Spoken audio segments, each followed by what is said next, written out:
qui sera prioritaire pour accéder au parking. Donc là, il va falloir qu'on y réfléchisse. On aura, je pense, d'autres parkings à construire, à Provins et ailleurs sans doute. Sur Longueville, il faudra peut-être avoir d'autres réflexions. On a entamé à l'échelle de la communauté de communes un travail très coopératif avec la commune de Longueville pour travailler sur la friche de Longueville que vous connaissez, un peu au sud de la gare. Donc là, on va y travailler de manière très importante en lien avec les élus de Longueville et Philippe Fortin pour essayer d'apporter des solutions sur ce secteur. Donc vous voyez, premier sujet, l'électrification de la ligne et tout ce que ça implique derrière comme bouleversement. Ça, c'est quelque chose qu'on doit à la mobilisation des élus, au fait que Valérie Pécresse et Jean-Jacques en son temps ont été au rendez-vous, au fait évidemment que Christian Jacob, pendant plus de 10 ans, s'est battu vraiment pied à pied pour faire en sorte que ces travaux aujourd'hui soient irréversibles, et c'est vraiment un très grand bénéfice pour l'ensemble de notre territoire. Deuxième exemple, je serai beaucoup plus rapide, beaucoup plus succinct, puisque tu en as dit beaucoup, et tu as évoqué Jean-Claude Gégoudès, qui est un de mes conseillers qui siège auprès de moi au sein du syndicat Seine-et-Marne Numérique, c'est la fibre optique. Alors la fibre optique, c'est pareil, c'est une réalité déjà dans notre territoire, ça c'est une réalité l'année prochaine. Dans un an, quand on se retrouvera, on aura une visibilité à peu près claire sur le moment où vous pourrez à Goué vous abonner. Techniquement, Jean-Paul a dit les choses, vous avez un NRO qui est à Hermé. Alors pourquoi on a choisi qu'il soit à Hermé ? Il est à Hermé tout simplement parce qu'il va permettre de desservir Hermé, Goué, mais qui dessert déjà les communes de Sourdin, l'Échelle, Chalotte-la-Grande et Beauchery-Saint-Martin, qui sont dans la communauté de communes du Provinois, et qui sont d'ores et déjà fibrées, ces communes que je viens de vous citer, à 100%. Donc on commence à avoir le retour d'expérience de la manière dont ça se passe dans les communes. On était ce matin à Poigny, avec un certain nombre d'élus qui sont ici. À Poigny, ça a été une des premières communes de notre secteur fibrée à 100%. Vous avez aujourd'hui 35% des habitants de Poigny qui sont abonnés. Vous prenez Sourdin, fibré depuis quelques semaines. À Sourdin, en 3 semaines de commercialisation, il y a 100 foyers qui se sont abonnés. Et je fais le pari que dans un an, quand on se retrouvera un peu plus d'un an et demi, à Goué, ça sera exactement la même chose. Il faut savoir que sur notre territoire, sur la Seine-et-Marne, on est en avance sur le déploiement de la fibre optique, très en avance à l'échelle nationale. Et que sur notre territoire, le Provinois, Bassé-Montois, on est en avance par rapport à la Seine-et-Marne. Jean-Paul a eu la gentillesse de rappeler que, avec Sandrine, avec Jean-Claude Gégoudès, avec Roger, on s'était beaucoup mobilisé sur le territoire de Bassé-Montois, parce qu'un des premiers documents qui nous a été soumis quand on a été élu, c'était le plan de déploiement qui avait été décidé par l'ancienne majorité pour ce territoire. Il faut que vous sachiez, pour vous qui êtes à Goué et qui vous dites, c'est déjà fait à Sourdin, c'est déjà fait à Montigny-le-Guédier, c'est fait à Donne-Marie, pourquoi c'est si tard à Goué ? Parce qu'à un moment, il faut qu'il y ait un plan de déploiement, que les choses se font dans l'ordre, et que normalement, une commune comme Goué, elle devait être déployée en 2026.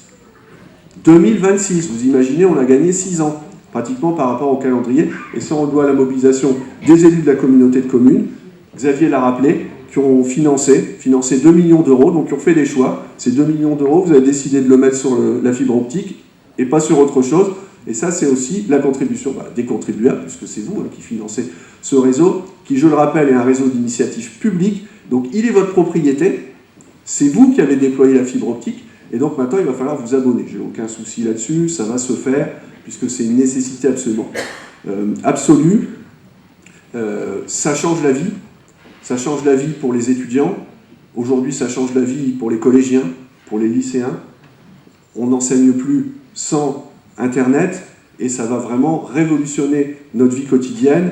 Vous allez pouvoir avoir des abonnements à des tarifs tout à fait compétitifs, autour de 40 €, avec du quadruple play, avec du très haut débit, donc vraiment multi-usage dans vos foyers. Donc un très grand bénéfice. Ça va aussi permettre de développer dans nos secteurs, et on peut faire le lien avec le sujet des mobilités et du transport, ça va développer le télétravail. On a déjà des habitants de notre secteur qui ont obtenu 1, 2, voire 3 journées de télétravail grâce à la fibre optique. On va pouvoir aussi, je suis en train de travailler avec la région pour que notre territoire soit zone expérimentale, on va pouvoir travailler aussi sur la télémédecine, grâce à la fibre optique. Alors la télémédecine, c'est pas la panacée pour tout. On a souvent besoin du contact direct avec le médecin, avec le professionnel de santé, mais ça peut permettre, sur un certain nombre de pathologies moins graves, de répondre à un certain nombre de sujets liés à la désertification médicale.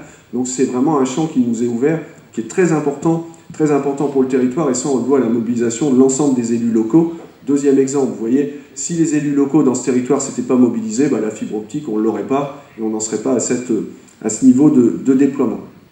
Troisième et dernier exemple, Jean-Paul y a fait allusion, vous savez que quand on a été élu au conseil départemental, on trouve une situation, je ne veux pas être trop désagréable, mais qui était budgétairement, Sandrine l'a rappelé, très compliquée, et puis les zones rurales avaient été très maltraitées.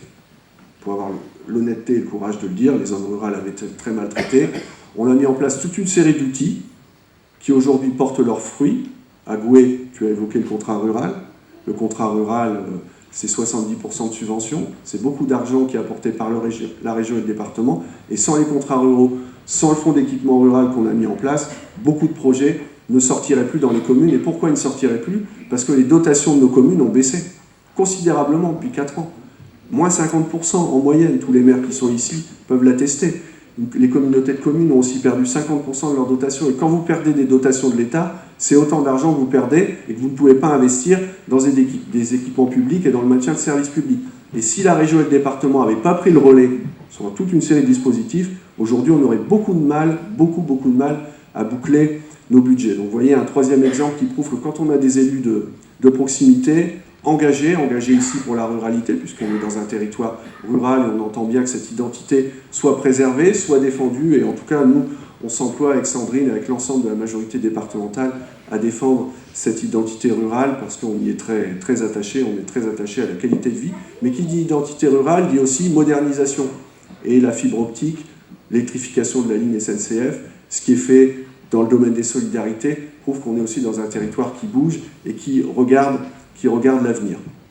C'était les 3 exemples que je voulais prendre pour vous montrer que dans un moment où parfois on a tendance à critiquer un peu nos élus, ils servent à quelque chose, ils le font, et c'est le cas de votre maire, c'est le cas de l'ensemble des conseillers municipaux de la commune de Goué, c'est le cas de l'ensemble des maires qui sont ici, ils le font avec un désintéressement total, avec un dévouement total, et je pense qu'ils méritent notre gratitude, parce que sans eux, je pense que la cohésion sociale, la cohésion républicaine et la cohésion nationale seraient moins fermes, et par les temps qui courent, on a vraiment besoin d'élus locaux, d'élus municipaux très engagés. Donc vous me permettrez de conclure en présentant tous mes vœux de bonheur, de santé et de prospérité à l'ensemble de vos élus municipaux, à votre maire, à l'ensemble des conseillers municipaux, et puis tout simplement à vous toutes et tous une très très très belle année 2019, et si je vais donner un dernier éclairage sur la commune de Goué, une très très belle année fibrée pour la commune de Goué. Je vous remercie.